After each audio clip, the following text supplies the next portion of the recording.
So first of all, thanks for inviting me here today. I'm here to talk about energy systems integration, and it's great having nothing up here. On the right of your handout, you'll see a picture which is trying to represent it. The whole concept is to go from single to energy technologies to sort of buildings, to commercial buildings, to campuses, to cities, and then to global systems.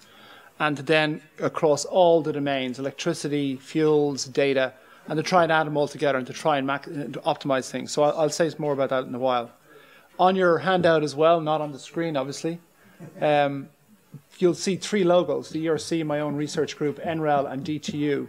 This is really a collaboration between those three organizations, that these three organizations have recognized that energy systems integration is something that's very, very important, and as we move forward in the energy system, it has to be dealt with specifically. So I'm here to talk about that in some detail. If anyone wants, this is a 90-minute session, isn't that right? So I don't mind, I'll take questions. Oh, there we go. I'll take questions during it. It's my preference to take them during it. It's easier for me to take them during it. What I'll do is, if a question runs on for a while, I'll cut it off and I'll continue to get all the slides done if I can. And I'm here for the rest of the day as well. Okay, so energy systems integration, just one thing, a bit of an advertisement. We're going to run a 1-week-long PhD level type course in this topic in NREL in the summer of 2014. And again, it'll be run by my group, DTU, and NREL. So that's a sort of a pre-advertisement for it. Sometime in mid-2014, it'll be in NREL in Colorado, a 1-week-long course in this area, because you can't expect me in 90 minutes to get into too much detail. Well, if you do, you're going to be disappointed. And you're going to be even more disappointed for a very special reason, which I'm going to talk about now. So the reason we're running this course is because we find that education is probably the single most important element in this whole area, for people to understand it. I ran this course again with NREL in the summer of 2013. And I'm basically a power system engineer, okay? I do electricity and I do renewables, and that's my speciality, okay? So I just want to talk about electricity first of all. I want to give it a plug. The future is definitely electric, okay? And the reason is because if you try and to decarbonize energy, one of the ways to do it is through electricity. We just saw the Tesla, for example. That's on the right-hand side, electric vehicles. One of the reasons the Tesla is possibly there was an interesting question from my table about its life cycle analysis, but we won't go there. But you know, electric vehicles fundamentally as a device do have the potential to help decarbonize energy systems. So that's on the right-hand side. On the left-hand side, if you want to decarbonize with renewables, I mean, you know, having micro wind turbines is of no use. Economically, they don't make sense at all. You have to build them very large, and therefore you have to get, from a windy site to a city, you have to get the energy. The only way to do it is through big grid. So the electric future is based on the concept of sustainability. So if you want to make your energy system sustainable, it's almost certain that the electricity system will grow and grow in importance. And that's actually true. If you look at the data, this is the EIA. I've tried, in just one sidebar here for a minute. On all the slides I've used, they do come from various sources and from my friends and colleagues, and you know, I've got permission to use them, etc. And you'll see that some of the slides have NREL logos on it because they're NREL slides, but I'm allowed to use those. So I've tried as best as possible, and I apologize to the people out there who are going to watch this later on. If I miss something, I apologize, but I try as far as possible to get all the sources correct. I may not be 100% correct. But if you look at this is the Energy Information Administration in the US, showing you net electricity growth and total energy consumption growth. You can see that electricity is growing faster than anything else, okay? So the reason I'm saying this about energy system integration is this is the business I'm in. I'm in the electricity side of this business, okay? I am not. So give something that comes up a lot. You have electricity generation. Is that capacity in gigawatts, or is that energy? This slide here is just percentage growth. Yes, but is it of the generation capacity, or is it of the total electricity energy? Were the units of that percentage of gigawatt increase or percentage of... As far as I know, this information here is about end use. In other words, how we use the energy. Because I mean, electricity is not, you know, it's not a raw form of energy. It's how we use it. We're using more energy in electrical form than we are in any other form. Yeah. So it's generation to the grid and consumption from the grid. Yes. It's consumption. We are essentially using more energy in electrical form than anything else. So if you take gas, for example, we're using more and more gas, but we're using more and more electricity at an even higher rate. It's because of modernization as well. I mean, as you modernize, you tend to use, I mean, we saw this morning, we saw about cooking in the third world, people use, biomass. You cook in modern society using electricity. Okay, so again, just to sort of, this is me here in January of this year where I gave a talk. And again, if you want to see a sort of a presentation in this area about electricity and renewables, which is what I specialize in, it's all online. You can go see this. I tried to do this slide deck without using a single one of these other slides. Unfortunately, there's one or two I did have to reuse again. I'm deliberately trying to force myself out of the electricity business as best I can for this talk. So that's the first key takeaway. It's not all about electricity, but it is a major part of it. And I am definitely out of my comfort zone because I'm going to try and talk about things that I am not an expert in, okay? But if you think about the energy system, it's so large. Would you expect me to be an expert in it? You might expect it, but you're not going to get it. It's not going to happen. So in certain of these slides, they come from colleagues of mine. I know a little bit about it, but if you try and scratch the surface, you might find I don't know a hell of a lot about it. But I will try and answer questions. I'll try and give the basic concepts as best I can. Preparing for this tutorial, I was sent a link by Stanford to last year's tutorials. And this lady, Pamela Matson, gave a very good tutorial. And hers was on energy and earth systems. And I would advise you to go look at it because it's extremely good. I clicked onto it and say, I'll just have a look at a few minutes of this just to get a sense of it. I actually watched the whole thing. It was very interesting. And she is a specialist essentially in earth science, and she was looking at the whole system, not just energy, but the whole, the earth as a system. And she made a very good point that in order to understand it, you need to study all parts of it. In many ways, what I'm going to try and do here is say, if you want to solve the energy problem, you must look at all parts of the... So in many ways, she's looking at the problems that energy causes. I'm looking at how you solve that. But to solve it, you need to also look at all parts. You can't just look at them in isolation. So I think she set me up nicely. If anyone here was at this tutorial last year? Yeah? Was it good? Yeah. So you might find that I am going to lean on her slides a little bit. I'm going to use a second of her slides as well because it's pretty useful. So what is energy systems integration? This is a definition. I'm not saying the definition is as good as we'd like, but the process of optimizing energy systems across multiple pathways and scales. So let me talk about the pathways. They are electricity, thermal, fuel. I'll talk about heat and electricity, how they might work together, gas and electricity, how they might work together. Data is obviously an incredibly part of all this, important part of all this. We had our man from Tesla this morning. What did he say? He said this whole area of ICT and renewables and electricity is a big potential area, etc. So that's essentially where the data comes in. It's across all scales, though. It's at the sort of house level, commercial building level, campus level, city level, and then regional level. So it's trying to make all these things work well together in an optimal way. What does the word optimal mean, though? Anyone? I mean, it's a very difficult, optimal. People just throw it out there. I'll do this in an optimal manner.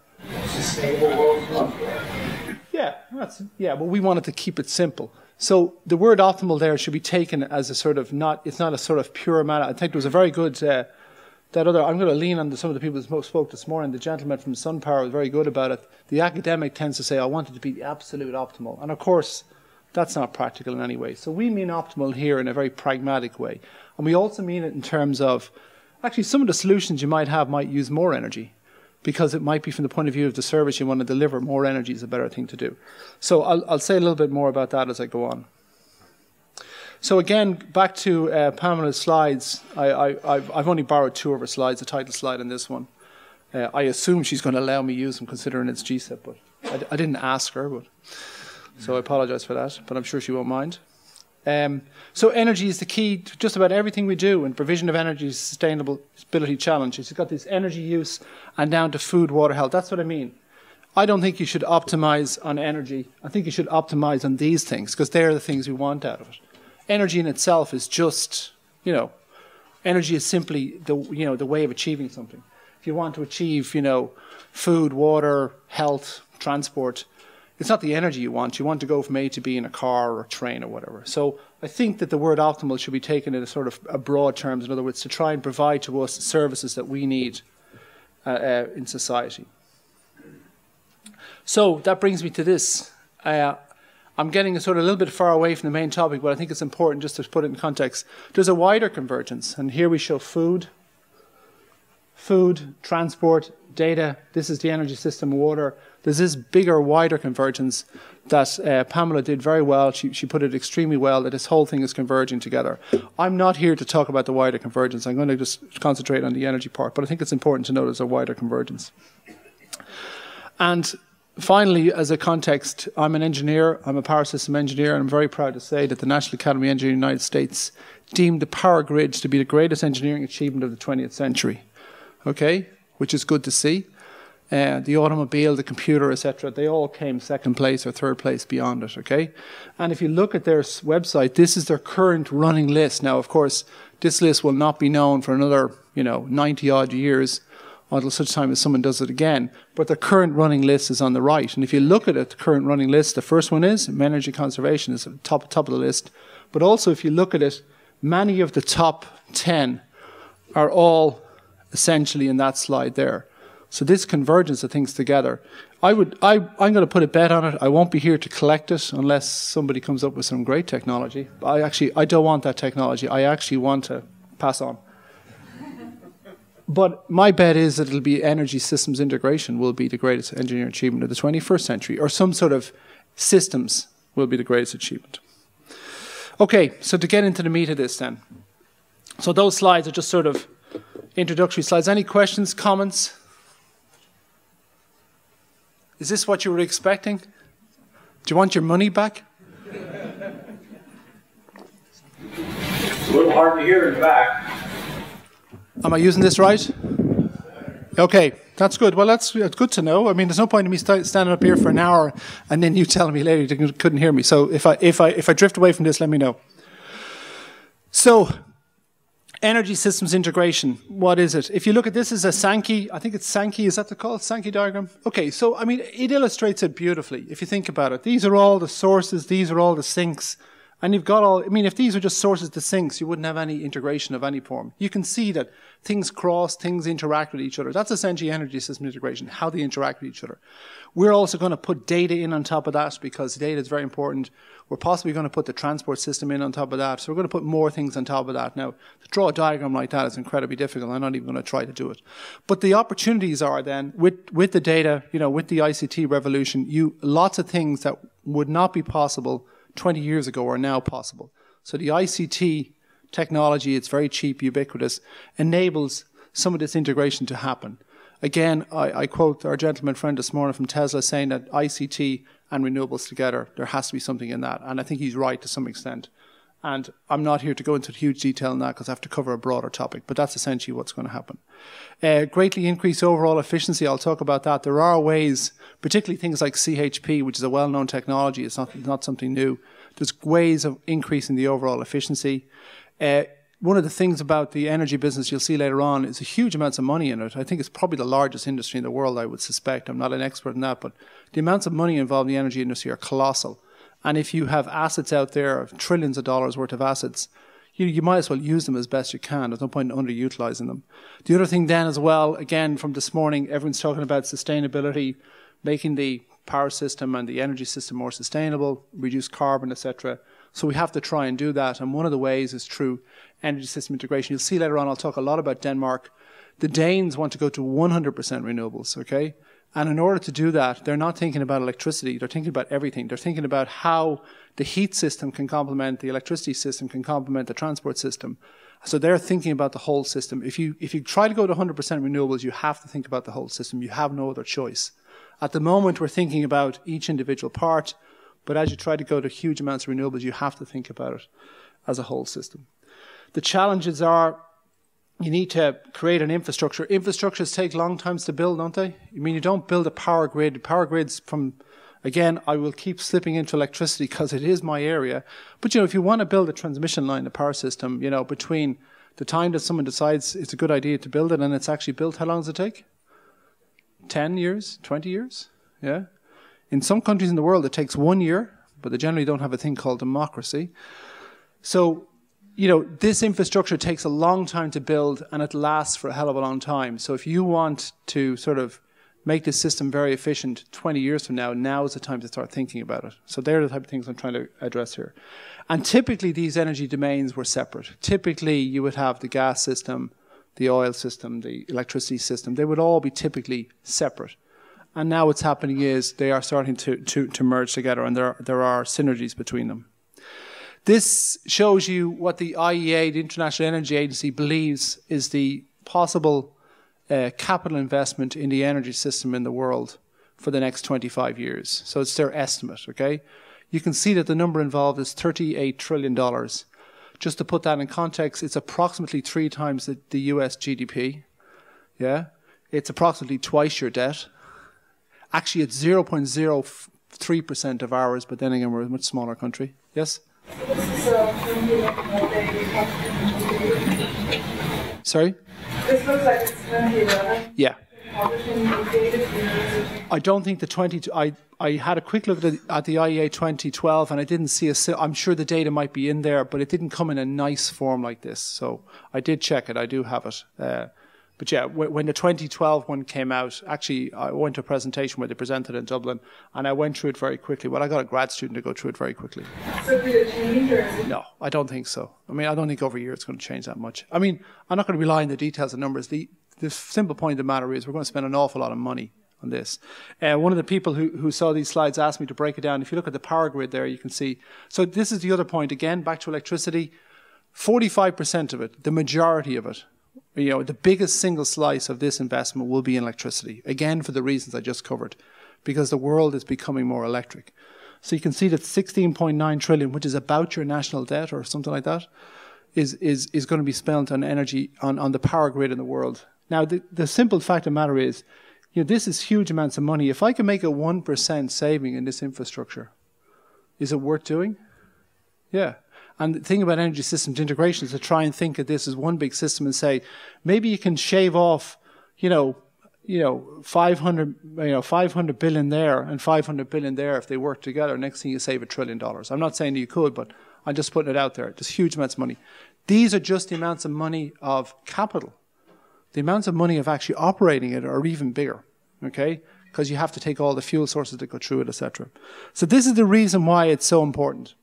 Is it something new as well? Is there anything I'm saying to anyone here new? Hands up, anyone think I'm saying is new?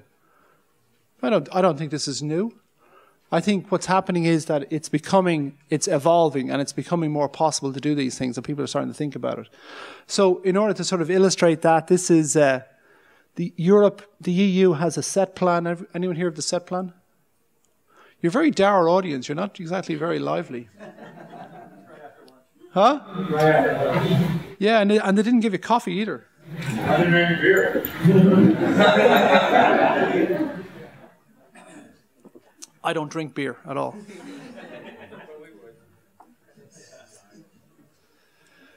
So, the European Union set plan, anyone know about it? Anyone ever hear about it? That's interesting, because I'm on the European Academy of Science Advisory Council, and we made a comment on the set plan, and we said nobody knows about it. And the European Union said, oh, what do you mean? It's the most important energy plan in Europe's history. And we said, nobody knows about it. And I'm here in the US in Stanford at an energy conference with pretty smart people, I would assume, knowledgeable people. Not one of you have ever heard about it.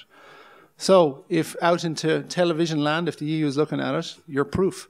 Very few people have heard about it.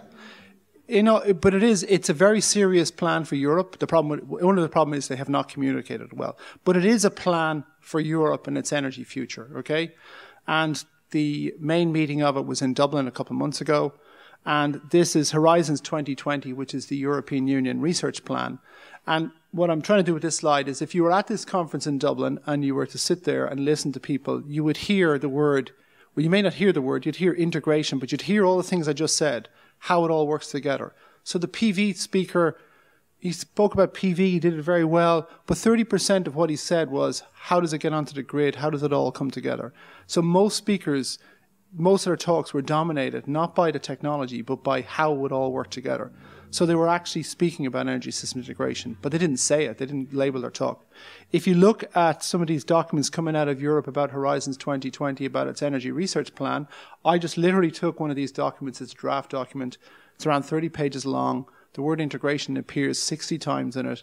I pulled a few bits of text out of it. It's all talking about how it all works together, okay? So it's not something new, it's evolving, but it's new in the terms that we can do something about it. Because before, for example, some of the ideas that are coming out of this, you wouldn't have the technology to do anything about it. So the ICT technology has enabled an awful lot of this. So it's not something new, but it's evolving. So the key takeaway, it's very important, lots of money involved, and it's new and evolving. Does that make sense? You're an incredibly dour audience. I've never come across worse. I'm on to my second key takeaway, and there's will I just leave? Come on, get animated. I was told that I'll give the tutorial after lunch, and at least that way the students will turn up, because they wouldn't turn up if it was first thing in the morning. But what they didn't tell me is that you'd all be tired after your hard lunch. Okay, so what have we done about it? I'm just going to take examples of what myself, my colleagues in NREL and GTU have done about this in terms of, what actions we're taking with regard to this area. The first one is you've got a handout, you've got this, I don't know where it is. You've all got this, yeah?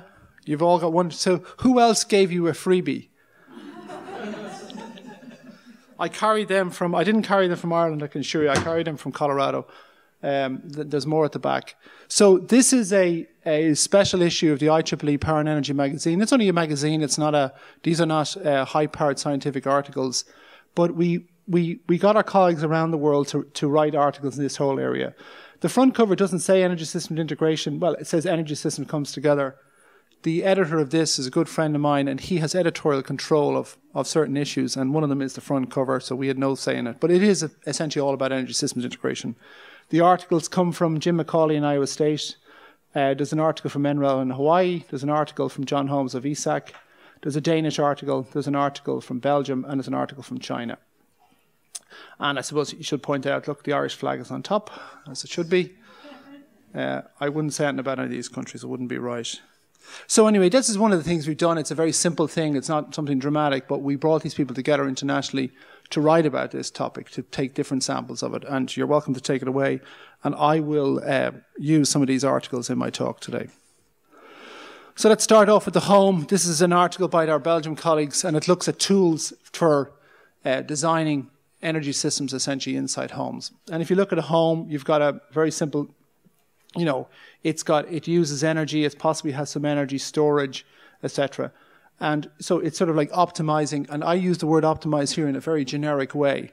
And in fact, I think the next slide shows it very well. This is a slide from Dane Christensen in NREL, and he shows a home here, but look, he's showing it's all about connectivity, stability, safety, lifestyle, thermal comfort. It's not about energy as such, it's about these things. These are the services that we require.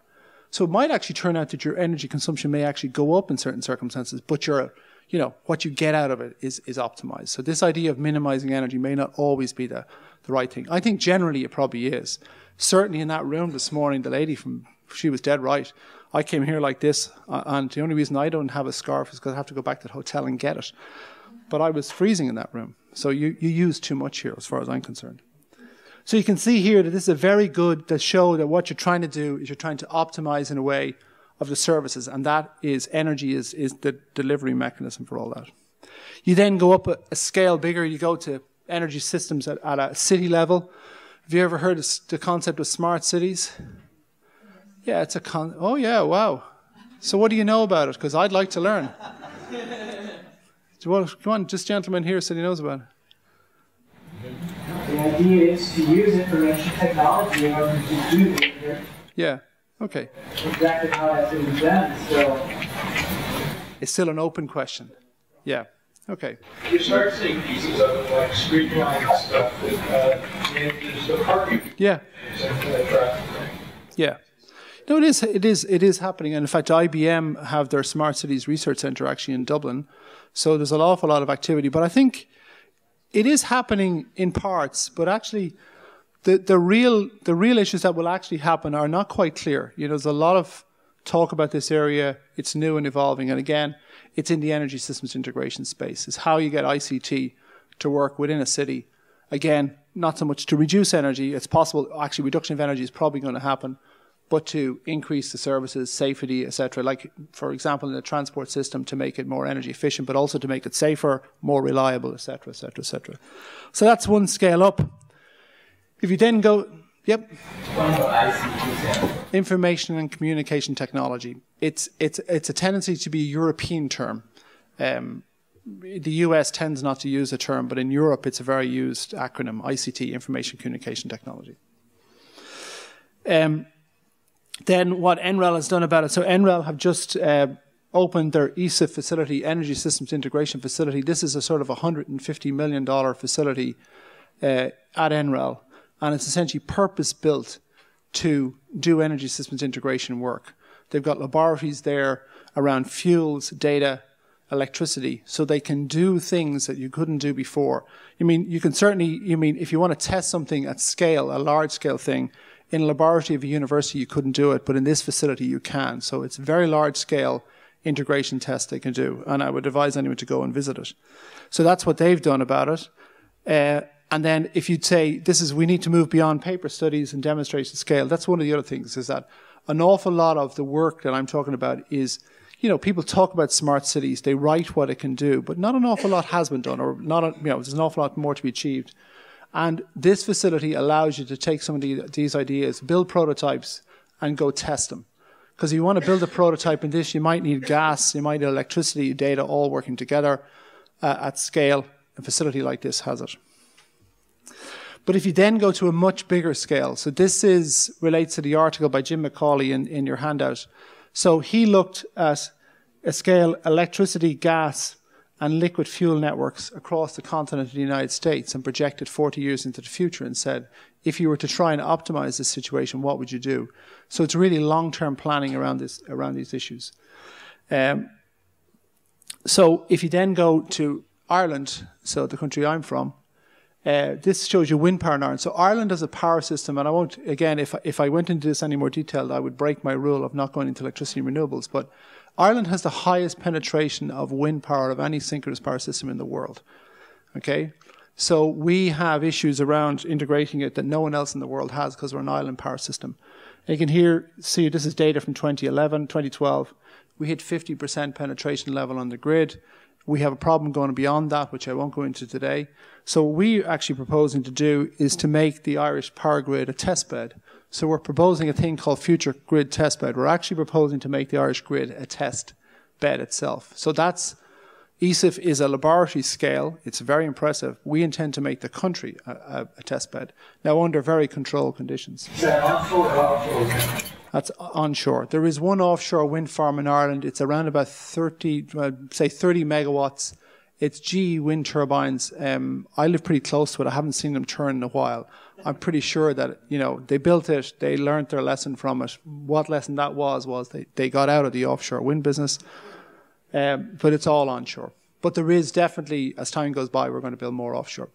So we're proposing to make the Irish grid a test bed with all these people.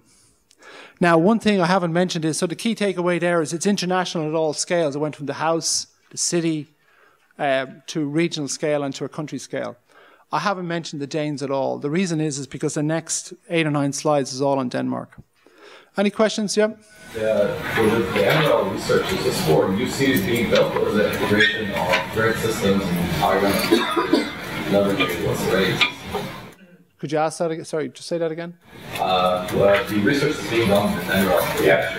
Is this future plans for cities to be built, or is it current systems, the current buildings, the current? No, it's mainly about future systems and some existing systems. But if you go to the facility, it's a huge, big facility, lots of laboratories in it. They can do tests on 1 megawatt. Most people can't do laboratory tests on 1 megawatt scale devices. They can. And they can do it with both electricity, gas, data. They can do them all together. So it's a very impressive facility for sure. Now, it is definitely a punt or a risk, if you know what I mean, if this happens. But I think my point and our point is this is happening. It's not that this is going to happen. This is evolving. People are starting to think about, I have a solution, or if I have an energy problem, people are now starting to think, traditionally they think, oh, that's an electricity question, I'll just deal with electricity. They're starting to think, well, maybe it's an electricity question, but maybe I need to rely on the heat system or the gas system to solve it. So they're starting to think in a holistic way. Yep. I think I read that they're building a undersea cable between Ireland and yeah. With the help of some of the... Absolutely. They're not thinking about it. There's two of them already existing. They're DC. There's one here, and there's one here, just opened. And we will build more of them. But again, I do not want to be drawn into what I actually talked about here in January. DC interconnection does nothing about the inertia problem. So from a power system stability point of view, it actually doesn't help at all. Now, I don't want to be drawn into another 80 slides that I can sidestep here. I could do it. But building interconnection solves some of the problems, but doesn't solve them all. And our fundamental problem is an inertia issue, and DC actually makes it worse. So interconnection certainly helps on the back. And I actually talk about interconnection when I talk about Denmark. But so it helps, but it doesn't address some of the really key issues. And we're going to build more interconnectors, I would assume. And I'll talk about it when I talk about Denmark as well. So Denmark ahead of the rest. So in my opinion, it's my opinion, the Danes, if you wanted to go to a country that does energy systems integration and is leading the world, you cannot. Denmark is so far ahead of everyone else. They're streets ahead. The reason is because the Danes early on decided to go renewable and have now decided to go 100% renewable. Okay? So some statistics. In Denmark at the moment, they get 30% of electricity from wind.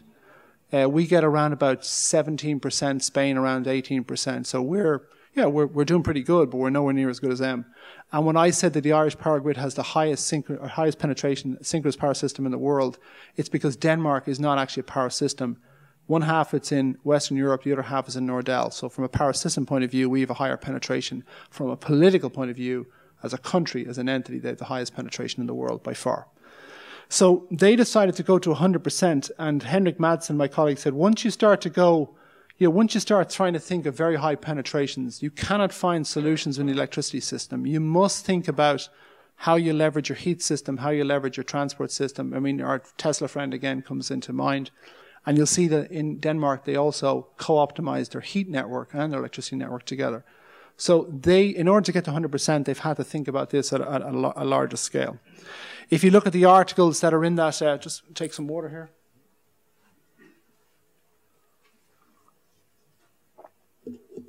If you look at the Danish article in your handout there, you'll see a very nice diagram like this, and you can see that this is the Danes' view of the future. You know, they've got all this. You can see that they have, this is the power grid, this is the gas infrastructure. Sometimes the concept is to take electricity out and actually produce gas the other side and vice versa. So they have all sorts of combinations. Now, this is conceptual, so actually parts of this actually work in Denmark, but only very small parts of it. So this whole idea of energy system integration, the Danes have had to put it on if your government says to you you're going to 100% to the scientists and engineers and the industry is saying this is the technologies we have to develop. So the Danes are doing this now because they want to be completely renewable by 2050. So if they take power out of the international power infrastructure, and that's not 100% renewable, is that still... He gets the prize, because that's what I'm about to say. So, have I been very favourable towards the Danes? Hands up. Who thinks I'm very nice to the Danes? Who thinks I'm not nice to the Danes? Yeah, well, he's an Irish American. He came up to me afterwards, it's kind of a joke, so I discount him. Yeah. So the thing about Denmark is this. Let me just shoot ahead, and then I'll come back on these slides. The main reason that Denmark can actually integrate so much renewables into the system and electricity is because they're so well connected. Okay. So you have a situation. This is interconnection, and this is all DC. Or sorry, this is DC. This is DC because it goes under the sea. This is DC. This is AC. Okay. So most of the connection is DC, but large parts of it are AC. They have as much interconnection as they have generation, approximately, okay? And what that means is, and this is back to this gentleman's question, and I was going to mention it so, is that if you look at Denmark, it's a little bit dated, I'll accept that, but I have newer data. Essentially, if you look at it, when the wind blows in Denmark, they export it. Now, that's a very simplistic view, because let's be clear about this. The reason that happens is because Denmark is a very efficient country. So when the wind blows in Denmark, it displaces the coal plant in Denmark, yeah? But the coal and thermal plant in Denmark are incredibly efficient because the Danes are very energy conscious. And therefore, in the merit order, they're much cheaper than the German coal plant. And therefore, what happens is when the wind blows, They don't displace their own coal plant, they displace the coal plant in Germany. So it's not a case, some people go off and say, oh, Denmark doesn't actually reduce its own CO2. I actually think they don't, because what happens is they reduce the CO2 of Germany, which again gets to the point of you have to think of the system as a whole. So Danish wind almost certainly reduces the CO2, but not of Denmark, actually of Germany. In fairness to them, though, it's not the Danes' fault that this is happening because they're so efficient. If they had to integrate it all themselves, their energy system is quite flexible, so they would actually be able to integrate quite a lot about it. But the point is well made, is that the Danes, in my view, and this has not been trying to be nasty to them, I think they will not make it to 100%. If we all made it to 100%, I think they couldn't do it. Yeah. No. Absolutely. Absolutely. I'm not disagreeing with you one bit. But, you know, you have to have a vision. Their vision is to do this. They're going to rely on the rest of us to do it for the moment. There's a very good saying by Ronnie Belmont, he's an academic in KU Leuven, where one of those articles came from. And he's also the chairman of he was a chairman of the system operator in Belgium. And he said that Europe integrates Danish wind. So he was been a bit cynical, but it's true. No, their point is well made. But if the Danes are thinking about it, if we all thought about it, you would actually be able to achieve this. So now you've made me, let me see. So top wind integration performance 2011. This is a slide I used in China actually about 6 months ago. I was asked by the Chinese to talk about the European wind integration experience. I ranked countries according to two metrics. One was total amount of energy from wind. And I also put into the metric the amount you waste, because there's no point in having a large amount of wind and you're wasting it. So it was a sort of a two-dimensional measurement I did. And I ranked the countries. It's Denmark, Portugal, Spain, and Ireland. That's the sort of ranking I came up with, okay?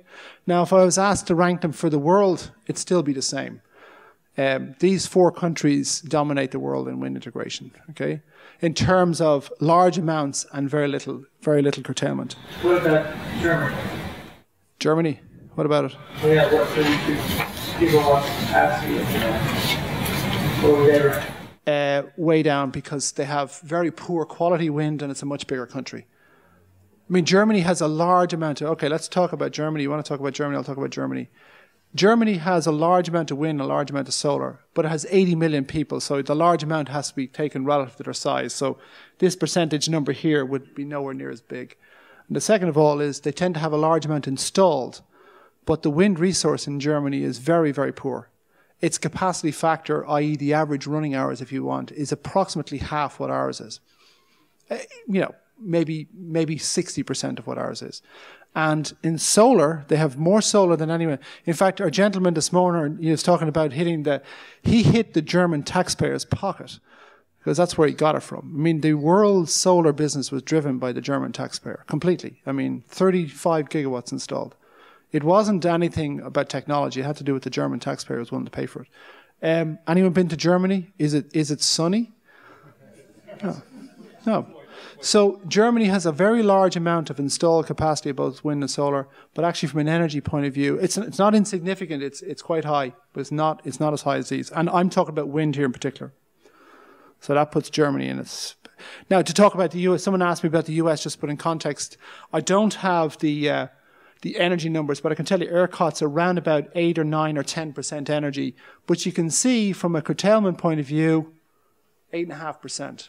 So that's why they would not make it onto the world stage in terms of these metrics, whereas these three countries would. And the reason is because they've large amounts, and there's an important point to this, they've large amounts of energy coming from wind, very little curtailment. So they're scoring high on large amounts and not wasting much of it. So that means they're doing well in the integration. Yeah. What year is that for the ERCOT? For ERCOT, it's across, if you go through ERCOT, that's it's 2007 up to 2011. So they just put in a whole bunch of transmission lines. Yeah, no, and it's brought it down. Yeah, but I still think it wouldn't compete against the other trickles, yeah.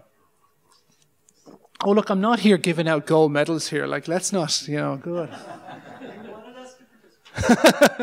Yeah, but I don't want you to be anal about it. I'm trying to make some generic points here, and that's what I'm trying to do. I'm beginning to... That's it, you're getting too rowdy. I'll have to stop you.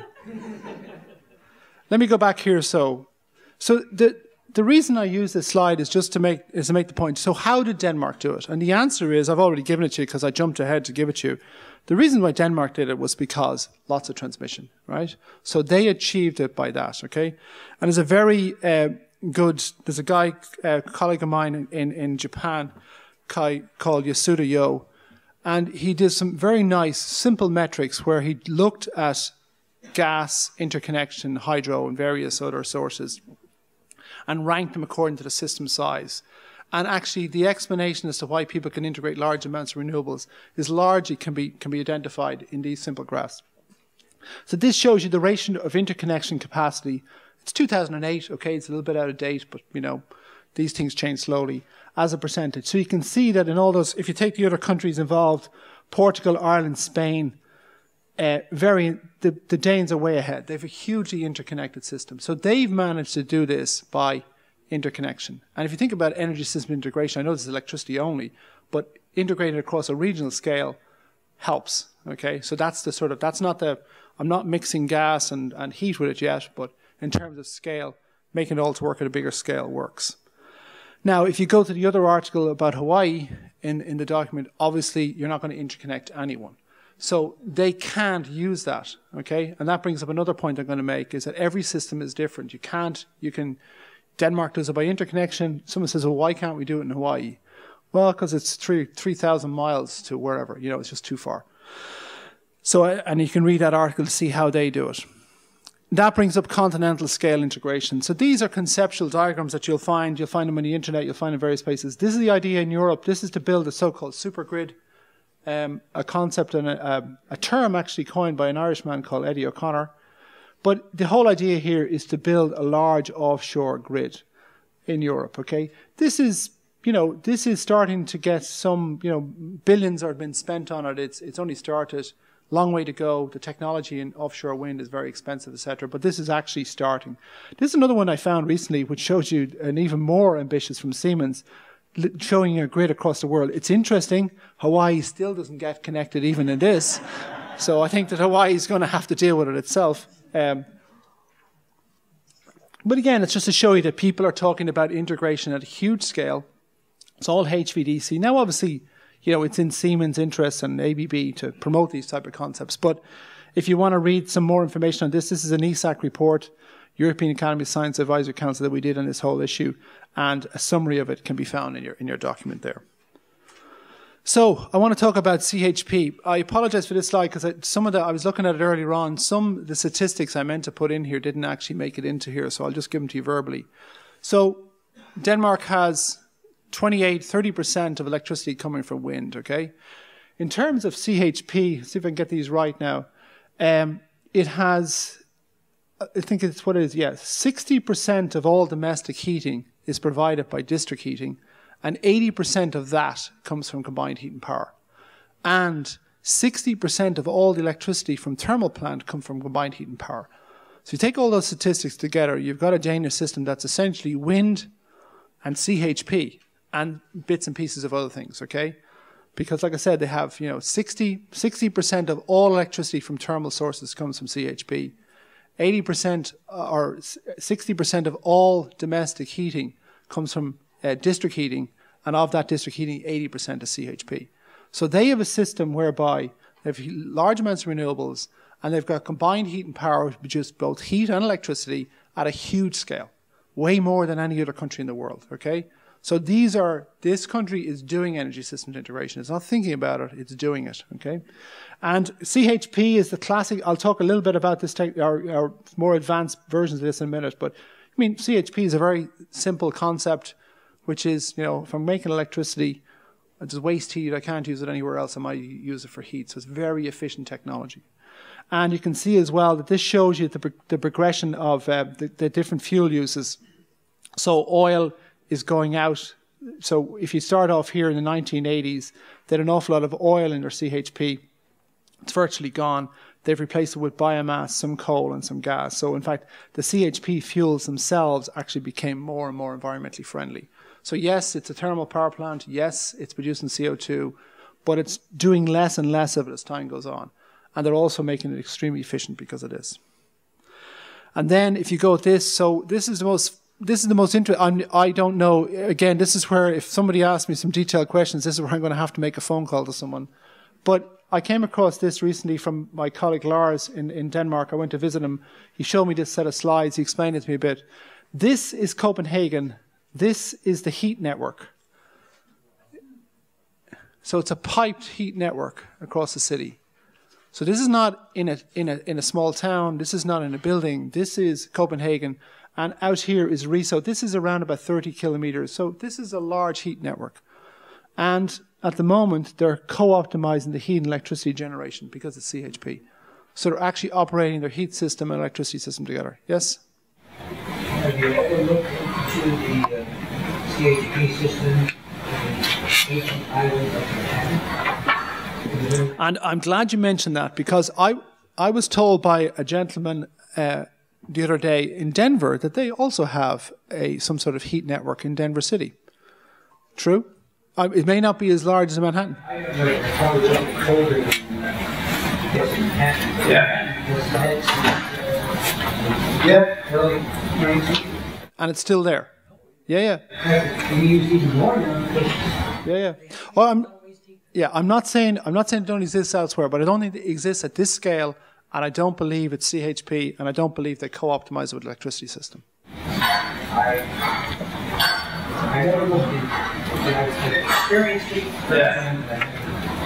No, they do exist elsewhere, but the Danes are actually saying, I'm here to produce heat and electricity on a metropolitan area, and they're co-optimizing it. I do not believe they're doing that in Manhattan. And they're not using CHP in Manhattan, are they? Yeah. It had steam piped around.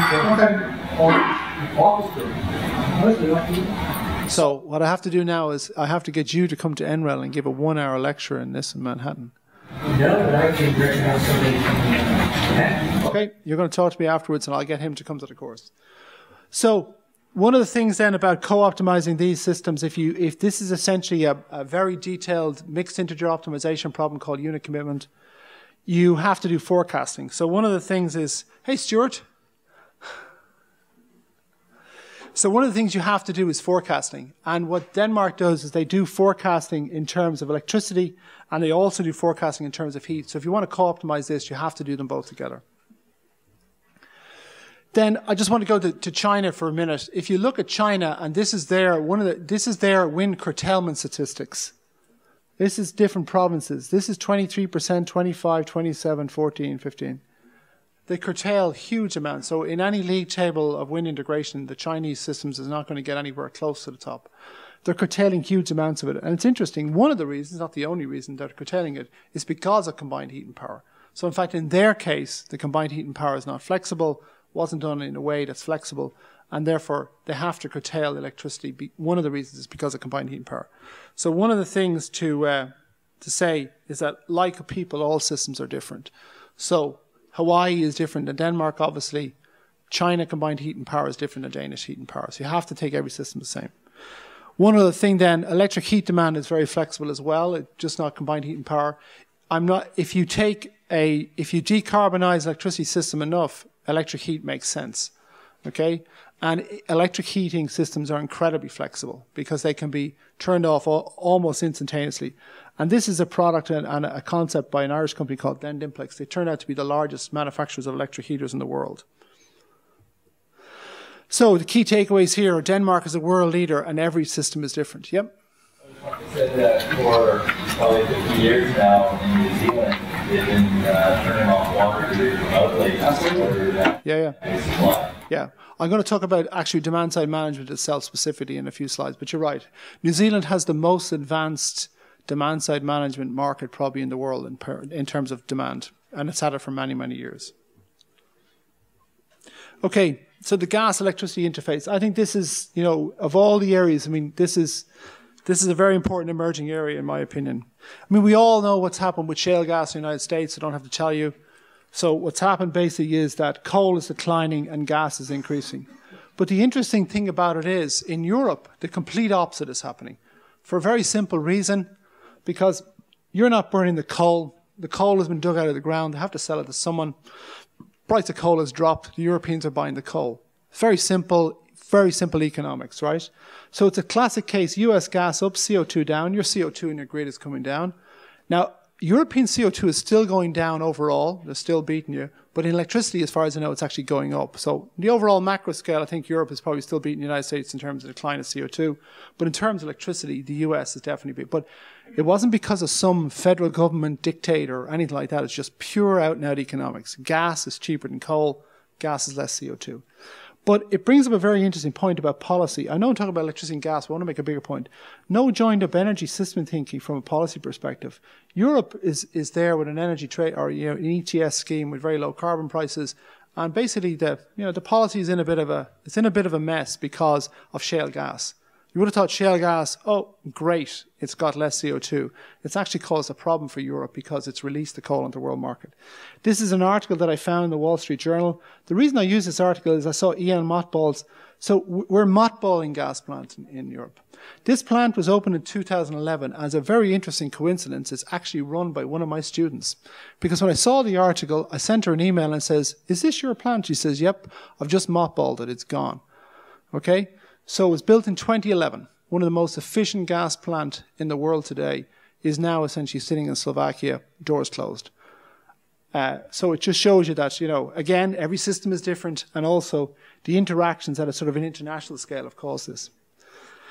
And there's a very interesting report from NREL on the possible research areas that should be done in gas electricity there. It brings up this, policy failure. So I am not a policy person. I'm an electrical engineer, okay? I'm not a diplomat. Mind you, that lady this morning from Norway, Prime Minister, I can be more diplomatic than her, which is saying something. But I have to tell you, I liked her story. It was good. Fun. So just another sort of policy failures. If you look, one of the big problems in Europe at the moment with wind is the fact that when the wind blows in northern Germany, it essentially causes massive loop flows in Eastern Europe across Poland. It's an electrical engineering issue. I'm not going to go into huge detail, but basically, this is the article in Bloomberg. I think it appeared in October. It's about a year old.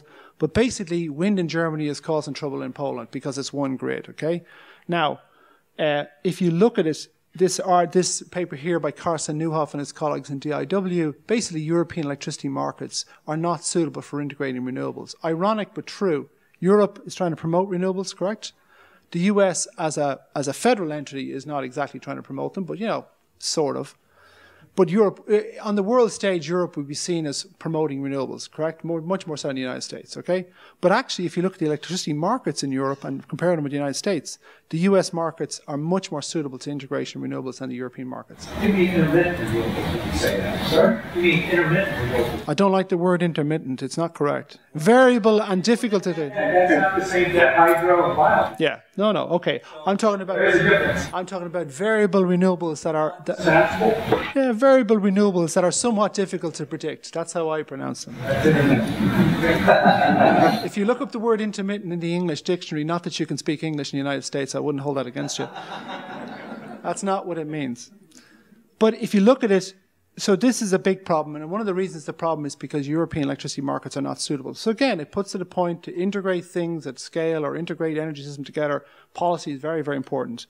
And the IEA got some of us to look at the next generation of renewable energy policy and instruments. This is NREL and ourselves and Carsten Neuhoff. And basically what we said is, and I don't think this comes as a surprise, policy failures because they're not holistic. And if again, that was mentioned this morning by our Norwegian friend, she said it's a holistic problem. Yeah, just two questions, sir. So why is it that Europe is less suitable for this solution? So you now want me to divert into electricity, do you? Just a little bit, yeah. Okay. The laws of physics govern the grid, okay? Kirchhoff's laws, etc., okay? Economics is supply and demand, yeah? Two curves cross, you get a price, okay? If you try and run an electricity market and essentially ignore the laws of physics, you get an answer that is theoretically correct but can't actually be implemented. Essentially, and this is a very gross simplification in many ways, but effectively the US markets combine the two. They say, laws of physics, laws of economics, I'll put them together and I'll run an energy market. In Europe, run the market and then think about the physics. And that's essentially the difference. The Americans are much smarter than the Europeans. Is that a good answer? First time I've heard you say that. No problems. Maybe the last, huh? Yeah. There's one thing about me. I'll abuse everyone equally because then no one will feel offended. No. I mean, the U.S. markets are much, much more suitable. And that's now it gets more complicated. You can, if you download this report, if you send me an email, I'll send it to you. It's a very good report on why that is. Essentially, the European markets have tended to sort of leave the laws of physics to one side. The US markets have tended to bring the laws of physics more close. Now, none of them are ideal. As a point, the solar and renewable doesn't really sell one in Seattle, it sells metal,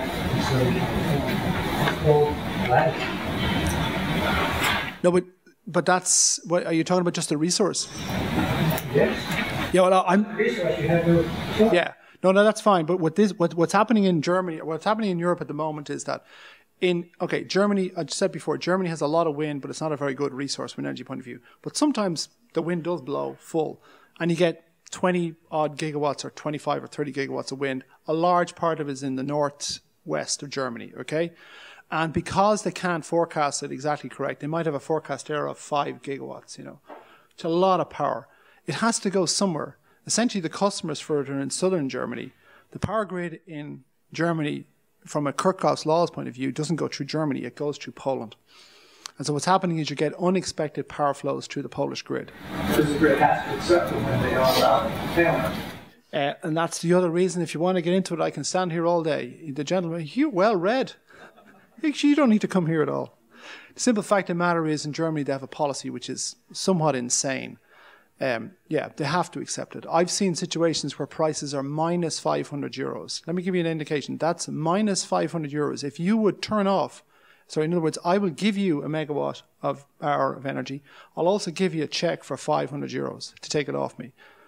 And even then, the wind does not curtail because, like the gentleman said, there's no market incentive for them to do so. So I think you'll find in this report we cover all that. There are cases where policies are, it's a good policy. It's called in Europe it's called priority dispatch. It's actually an EU directive that says, essentially summarizing, thou shalt accept renewables, right? Now, the interpretation of it in different countries is, in our countries, thou shalt accept renewables, but if it's going to cause this, thou shalt not accept it, right? Because the laws of physics. But in some countries, politically, they've gone so far. If you want my personal opinion, do you want it? Yes. Okay, I'll give you a personal opinion. What's happened in Germany is that now this is completely personal. I've know of some facts, and it's complete conjecture. The German taxpayer has built 30 gigawatts of solar, 30 gigawatts of wind, approximately, in a resource base that's incredibly poor, right? Now, the German taxpayer suddenly realized they're in hock for this, for a large amount of money. Politically, if you're curtailing it, think about it. So the German taxpayer is getting raped financially, and all of a sudden someone is not taking it. It doesn't go down well politically. So I think in many respects this is a political issue. So my best guess. It's a reasonable story. It's like the story this morning from the lady from Norway. Does that make sense? Even though they have to pay again to get rid of it. It's much better to dump it than it is to take it from a reliability point of view. Because this is dangerous. This is actually bad for the grid. Right. They don't have to pay to get rid of it. It would be cheaper because they're tax. But politically, it doesn't look good. German taxpayers subsidize wind and solar to billions, and it's been not used. It's just a political thing. The laws of physics and the laws of politics, they are so far apart that... It sounds like a basic problem. It's not going to do it, it's paying to get rid of it. Yeah. It's an education issue. Let's go on. There's more questions here. Is there a relation between France's export and their anytime excess nuclear electric production with some of this? No, because nuclear would be very predictable, so they would know about it. This problem only occurs because people don't know what's going to happen. If you knew day ahead in Europe what was going to happen, it works pretty well. The fact of the matter is, when something goes wrong, essentially when there's a forecast error, they can't deal with it. Yep. What's that here in the U.S.? If the wind blows, it's not why it's typically not in the U.S. Because you have renewable portfolios. In the US, the price will go to around about minus $30 before you'll turn off because there's a production tax credit. So at minus 20, the wind is still making money because of production tax credit. They might be paying 20 to produce it, but they're getting 30 from subsidy, whatever. And once it goes below 30. But in Germany, like I said, there's no limit sometimes. Any other questions? I need to push. Yeah, go on. I was going to say, it's the German haircuts through. Oh! So with the energy transition, it has become this big gamble. Domestically and internationally, well, I'm not looking out to prove that we can do it. So we're rather taking the hit both on the customers, that is, the taxpayers have seen their electricity prices rise 30% over the past 3 years. That we rather see that go in Poland, and not to have the report at the end of the year, we are already at 25% renewable. We are at renewable. So, and in fact, the taxpayers will be on the hook again because now the focus is shifting to expanding the grid and north south access, so that it won't, I don't know purpose law, but I hope that eventually all that wind power will be usable. The German Bundestag can repeal it. Were my answers fair? There you go. The German has spoken. I was correct. Let's push on, because I've got more to say, as you can well imagine. So, just as it's a policy issue... whoa. Okay, so look, I need to push on a bit here, but it's not just about policy. It's also about informatics. We've talked about it a bit again, so I just thought I'd just throw this in here. I decided to go from gas, electricity into policy. Now I'm going to take informatics. So it's also about information. And I need to push on because I'm looking at the time here. If you look at the work in that Power and Energy journal, or Power and Energy magazine, you'll find an article by Jim McCauley in Iowa State. Very good article. He looks at electricity, gas, and transport infrastructure into the future. And he optimizes it. And he comes up with some very... Now, all optimizations are subject to the data you give it. But he comes up with some interesting issues. One of the things then about it is we need models for this. At the moment, we have plenty of models in electricity. We have plenty of models maybe in gas. But we don't have hybrid models. So the whole issue of optimization models that can take into account the energy system, they actually don't exist. If you look at this is an NREL slide showing all their models in power systems, ones that they develop themselves, one that they've bought from various vendors. It goes across different time scales.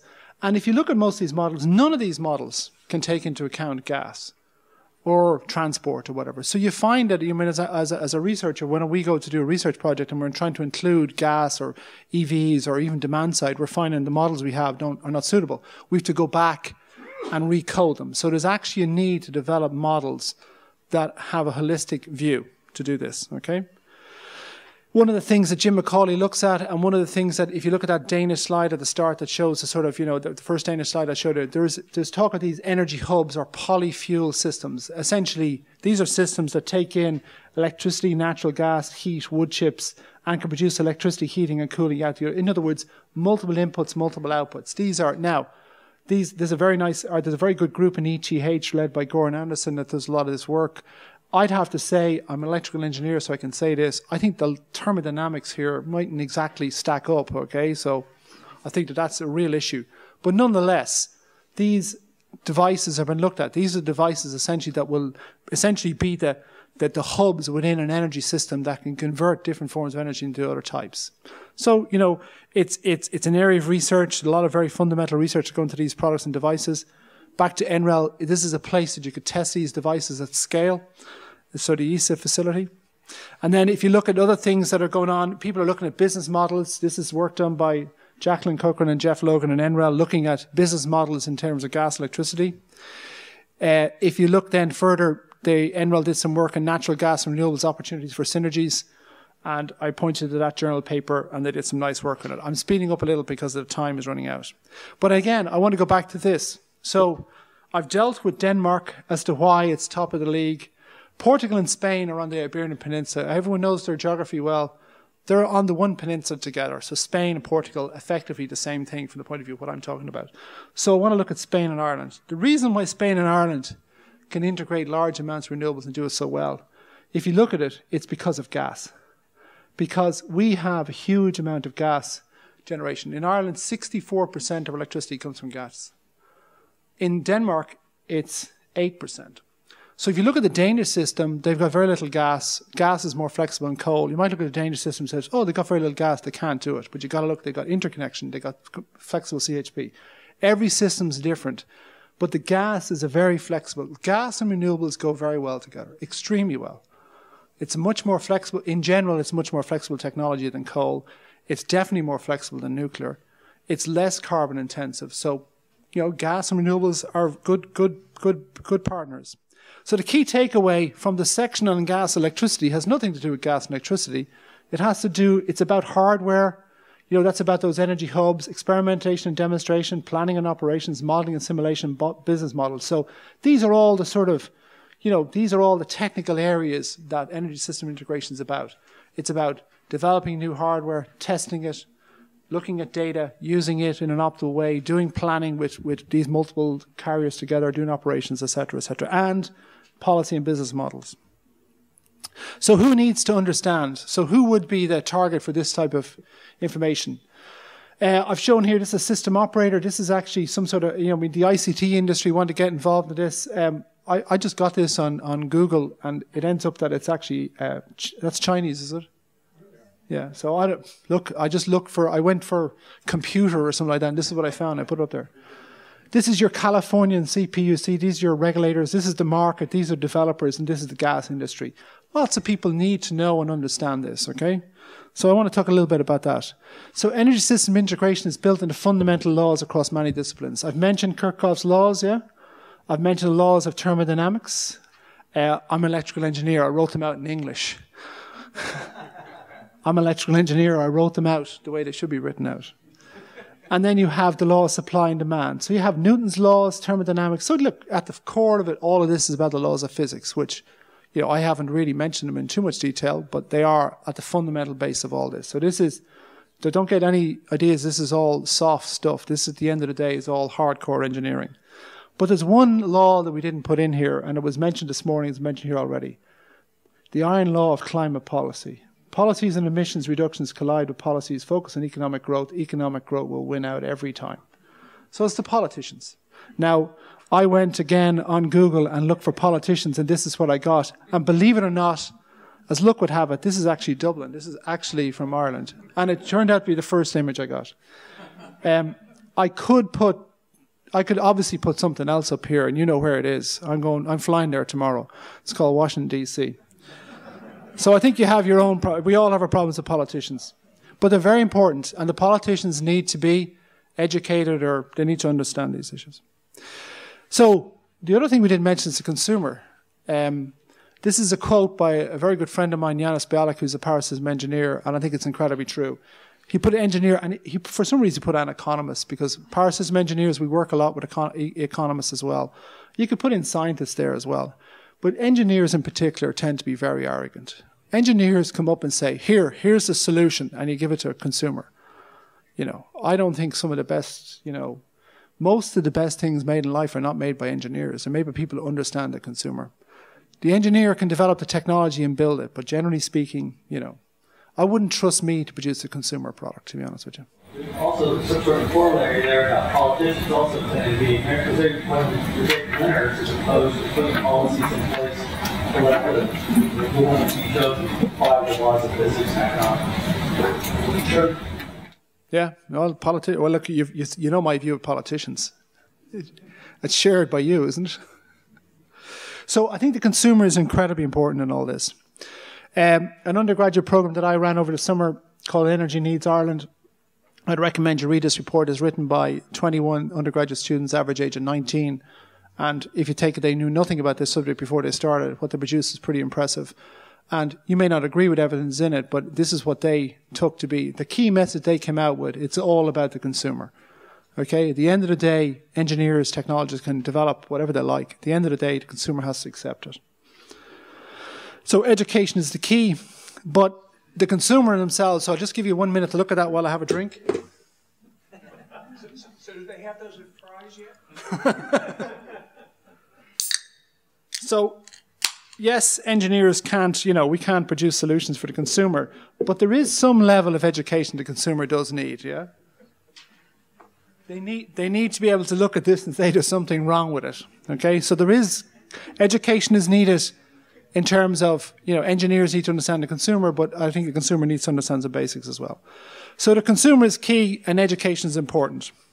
So I'm on the last few slides. So demand side, this gentleman here mentioned demand side.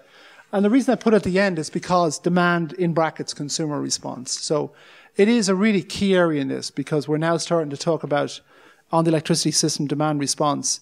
Essentially, demand is, it's all forms of energy. It could be heat, it could be light, etc. So this is energy systems integration as well.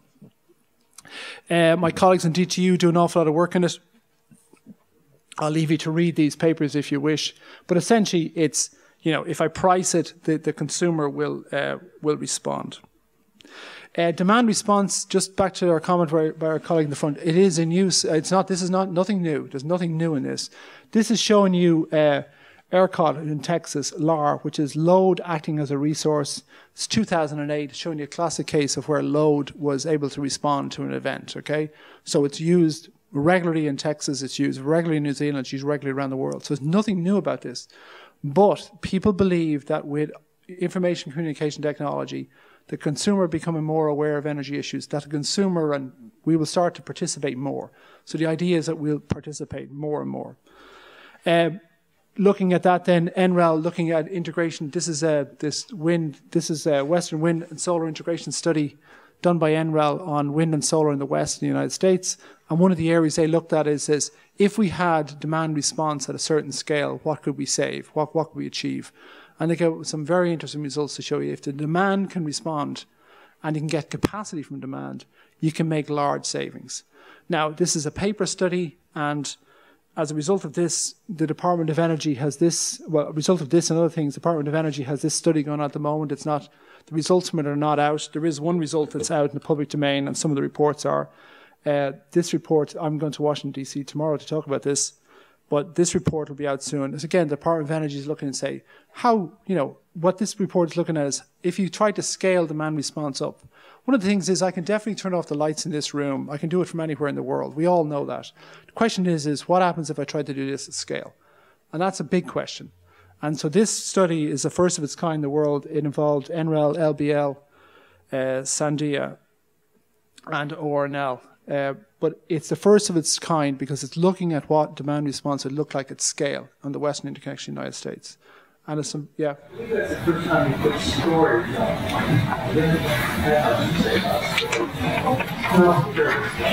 Why? Do you want to know why? Well, it seems like it's all you hear about is storage. Storage is going to solve every problem. That's why. Okay, I'll say my piece about storage and then I'll say no more. Storage as a technology, if you can provide storage to me that is cheap, capital costs, and it's got a good round-trip efficiency, I'll have as much as you can give me. That's all I'll say. The simple fact of the matter is a gentleman this morning said, what does he say? Where should the research in GCEP go? Getting the cost of that storage down. Capital cost of storage in general is just too high. It doesn't make sense. And also, if you want another 50 slides and I can give it to you, I can show you very simply that storage at small penetrations of renewables increases CO2, does not decrease it. So it's not actually, as people think it's a great technology. It's a great technology if it was cheaper, more efficient, and in certain cases it actually increases CO2. And the form of storage I'm talking about is, heat is a form of storage. So the demand side is actually a form of storage. And you don't have to go and build the demand side, it's there. So I think storage technology, I think fundamental basic research should go into storage with the aim of bringing down its costs by, not by 1 order of magnitude, but maybe divide by 5. And then we're in business. But until that happens, it's not going to be huge. But we're going to face it. That's why look at what the Danes did. The Danes didn't look at, okay, Denmark, does Denmark have any form of storage on its power grid? None, 0. The Danes said it's not about storage, it's about how I integrate everything together and also how I lean on my European partners. But that's another way of doing it, okay? So I think storage as a fundamental basic science question needs to have a lot of money thrown at it. I do not think it needs to have a lot of demonstration money thrown at it because none of the technologies are cheap enough. at the grid level. In electric vehicle is a great case of it because you have a car as well as a storage device, and it's a flexible load. This is showing you the value of demand response. This is some of the results from this study, which I'll move on. This is very important. Back to business models again. This is my 2 pints of Guinness slide. So I told you I didn't drink at all. So the point about this slide is very simple, is that demand side as a technology is not a research question. All the technology is there. It's easy to get. Trying to understand what it looks like at scale is a big question. Research is needed. That's why NREL is doing it, the DO is doing it. But the real issue is a business model. And the 2 points of Guinness is there to say the following. Demand-side management at scale results in a situation whereby, for example, I will give the grid company complete control of my load, and for that they'll give me 2 pints of Guinness a month. Or even a week. It's not a lot, okay? So the question is it's good for the system, but there's so little, these are the masses, you know. The value is, you might go up to this and say, oh, there's large amounts of money to be had here, yeah? But when you divide it by the millions of people that are participating in it, there's not a lot there. So it's a business model question. Then you bring up energy informatics, because one of the ways that we will do all this is through ICT technology. And energy informatics is a very important part of this. And you can use energy information to reduce for efficiency. So this slide shows you that building efficiency. So if I want to make my house more efficient, you may actually make your house so efficient that it's no longer flexible and no longer of use to the grid. So there is that trade-off to be had there. So we ran a workshop about this issue a couple of months ago. This is my last sort of technical slide, or virtually my last technical slide. This is one of my favorite slides. And the slide reading it, you have no idea what the slide is actually about until I tell you, which is deliberate. What it shows you on a monthly basis the load in Ireland average over the month, okay? And then it shows you wind on a monthly basis in 2010, but scaled up so as the total amount of energy is equal to the total load. Because at 2010, we were at around 12%, so I scaled it up by about 8 times approximately. So the total amount of energy on the area under the curve in both curves is the same, okay? And if you look at it and say, take the thought experiment and say, I wish to go, and this is on a monthly basis, I could do this on a weekly, daily basis, just to make the point. If I said I wanted to go to 100% renewables, well, do you think for 1 minute that an electric vehicle or some heat pumps on demand side is going to do anything for this problem? No. Because you have far too much wind in the winter and far too little in the summer. Storage, these devices, is not going to fill this. This here is, we have one pump storage station in our system. It's a 300 megawatt unit. It lasts for about 8 hours, or 6 hours, say. Anyway, it's around about 2,000 megawatt hours. We need 5,000 of them for this, okay? There might be another site in the country, so that's just not going to happen. So storage has nothing to do here. It never will. You'll never be able to build this amount of storage. You could overbuild the wind, you know, from a capital investment point of view, and then you get into the daily issues and monthly and the sort of weekly issues, and I'll show you that starts to unravel too. You end up in trouble there. So I've only shown it at the monthly resolution here. The answer to this question is the way we live our lives. In other words, maybe we should be, in the winter in Ireland, having manufacturing facilities that consume a lot of energy, and during the summer have the same manufacturing facilities making something that consumes less. In other words, it's actually how you live your lives. So maybe it's not a technology question, maybe it's actually a societal question. So my belief is that it's actually about society and how people live their lives. That is actually part of this. It's how we evolve, okay? But by the time all this happens, I will be in the ground with most of you, except for some of the younger people here. So demand response is not a technology issue. It's a business and societal issue. So, reading material. I've given you, this is one of my favorite pictures. This shows you a candle. This is the first energy systems integration system in the world. The candle, yeah? Well, someone had to go and get the wax, yeah? And you know, so it's the first energy system. So my joke about this slide, if you want it, is that, you know, this is a journal paper. If we keep producing journal papers and don't actually implement it, we'll end up reading them in the dark. So I'm an academic, but at the same time I understand that if you don't take what you do and put it into reality. This is probably there's a white paper written by ourselves and NREL about energy system integration. It's very simple. It'll give you some idea of what it's about. This is reading material that, based on some of the references I've given and some others. And lastly, the acknowledgements. I got these slides from all these people. And then there's a summary of the takeaways, and there's my advertisement for the course next year. And I've got about 6 minutes left to answer any further questions. Yep. What do you think they're going to be building? Coal. I'm going to China on Sunday. They're building over 100 nuclear power plants. And they're building lots of coal right now, and I'm going to be there next week with State Grid. Oh yeah, look, the China, I mean, it was said this morning, I mean, let's be honest about it. They are, you know, this idea that they are not entitled to do it is, you know. When you build a coal plant, Yeah. No, China is a country, you know, China and India, where they're going to build it all. But then again, you know, and I'm not a sociologist, but you guys here are consuming lots of energy, loads of it. They're not. So in a fairness point of view, you know, you burnt all your coal already, or a large part of it, why can't they? I could talk about nuclear weapons as well in that context, but I won't. Why should you have them and other people don't? Yes, sir. Yeah, so I actually go back to our talk about social issues.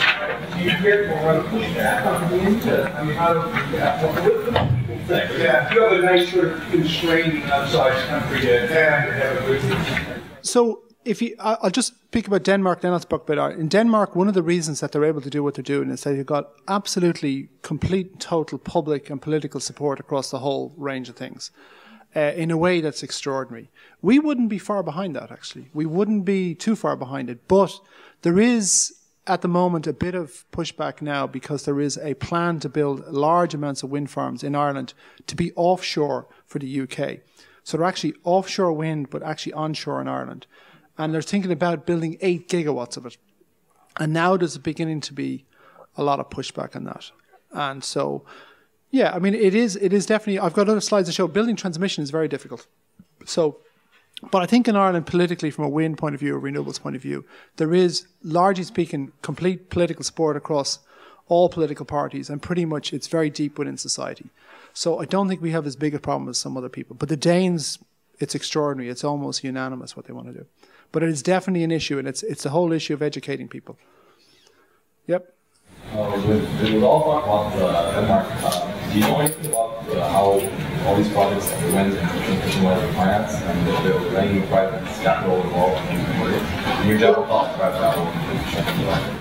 In Denmark, well, first of all, Danish electricity prices are amongst the highest in the world. I think maybe the Germans are now a little bit higher, but that's only recent. So pretty much electricity is very expensive in Denmark. It's quite cheap for industry, though, because they knew that if they made it expensive for industry, it wouldn't be competitive. So first of all, they're paying for this. Denmark, I mean, I think it's a misnomer, but people think Scandinavia are sort of socialist. They've got some of the most advanced market systems in the world. I'm pretty sure most of Danish wind was built with private capital.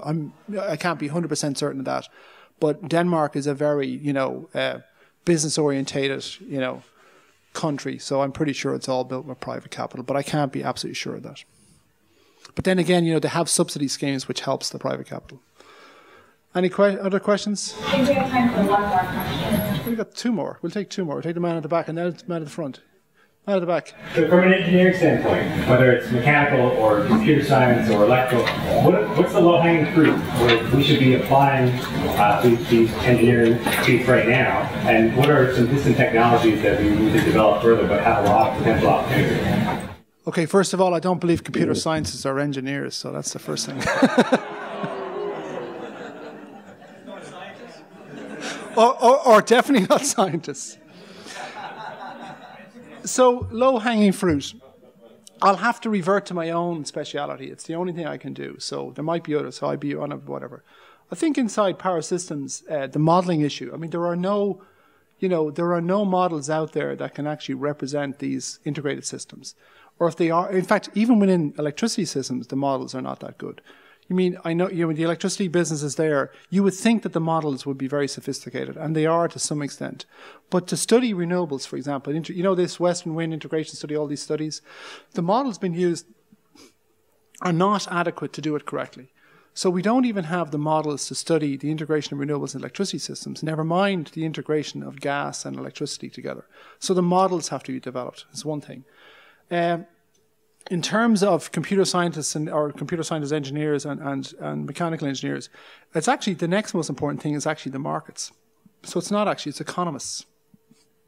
Now, you can't have an economist design electricity market. You saw what happened here in 2000.